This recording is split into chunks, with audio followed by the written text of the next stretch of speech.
कहानी आखिरी लालटेन। पहाड़ों के बीच बसा एक छोटा सा गांव था, धूपगढ़। यहाँ के लोग सरल, हंसमुख और मेहनती थे। लेकिन इस गांव में एक अजीब बात थी। जैसे ही सूरज ढलता, पूरा गांव अंधकार में डूब जाता। न बिजली, न रोशनी, बस एक हल्की सी चुप्पी। हर कोई जल्दी जल्दी रात का खाना खाकर सो जाता। गांव में एक बूढ़े कारीगर रहते थे, दादू रामनाथ। वह पुराने जमाने की लालटेनें बनाते थे।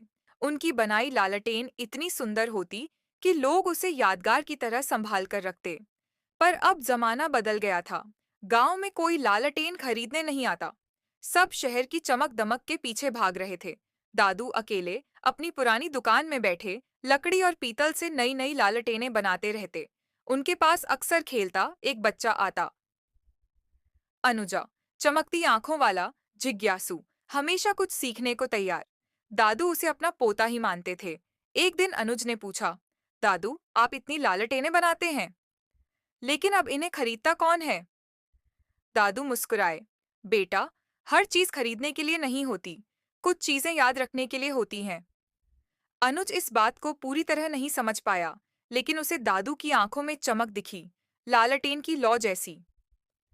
तूफान की रात एक शाम अचानक पहाड़ों में हलचल होने लगी। आसमान काला पड़ गया।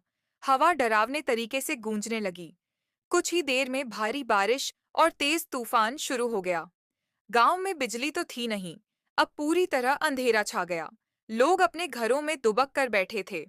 तभी गांव की सरपंच महिमा चिल्लाती हुई आई, नदी का पानी बढ़ रहा है, सबको ऊंची पहाड़ी पर पहुंचाना होगा। लेकिन समस्या सबसे बड़ी थी, अंधेरा। कोई कुछ देख नहीं पा रहा था। बच्चों को डर, बुजुर्गों को चिंता और हर तरफ घबराहट। इसी बीच अनुज दौड़ता हुआ दादू की दुकान पहुंचा। दादू, हमें रोशनी चाहिए, कुछ दिख नहीं रहा। दादू ने बिना एक पल गंवाए दुकान का दरवाजा खोला। अंदर सैकड़ों लालटेनें रखी थीं, चमचमाती, सुंदर, मानो बेचने के इंतजार में। दादू ने कहा, आओ बेटा, आज इन लालटेन का असली वक्त है। उन्होंने एक एक करके लगभग 500 लालटेनें न जलाईं। दुकान मानो सूरज बन गई। अडाउर जरे, लालटेन रेस्क्यू मिशन। दादू, अनुज और गांव के कुछ युवा लालटेनों को लेकर घर घर पहुंचे। हर घर में एक एक लालटेन दे दी गई।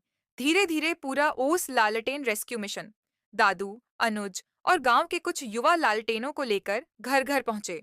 हर घर में एक एक लालटेन दे दी गई। धीरे धीरे पूरा गांव रोशनी की कतारों में बदल गया, जैसे रोशनी का एक नदी बह रही हो।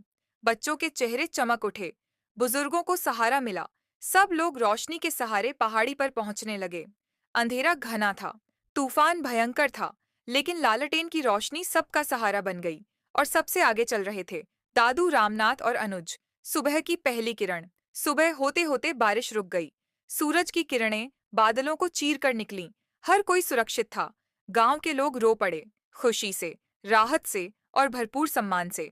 सरपंच महिमा ने दादू के हाथ पकड़कर कहा, दादू, आपने हमारे गांव को बचा लिया। आपकी लालटेनें सिर्फ रोशनी नहीं थीं, उम्मीद थीं। दादू की आंखों में आंसू आ गए। उन्होंने अनुज के सिर पर हाथ रखा और कहा, आज समझ आया, यह रोशनी मेरे लिए ही नहीं, सबके लिए थी। गांव वालों ने दादू की दुकान के बाहर एक बड़ा सा बोर्ड लगाया, धूपगढ़ की आखिरी लालटेन, जिसने सबकी जान बचाई। उस दिन से गांव वालों ने दादू की कला को नया सम्मान दिया। लोग दूर दूर से लालटेन खरीदने आने लगे। दादू हर लालटेन के साथ एक छोटी पर्ची देने लगे। अंधेरा कितना भी हो, एक रोशनी काफी होती है। खानी का संदेश। हर हुनर का अपना वक्त आता है। रोशनी सिर्फ बल्बों में नहीं, दिलों में भी होती है। कभी भी किसी को छोटा मत समझो, उसका समय जरूर आएगा।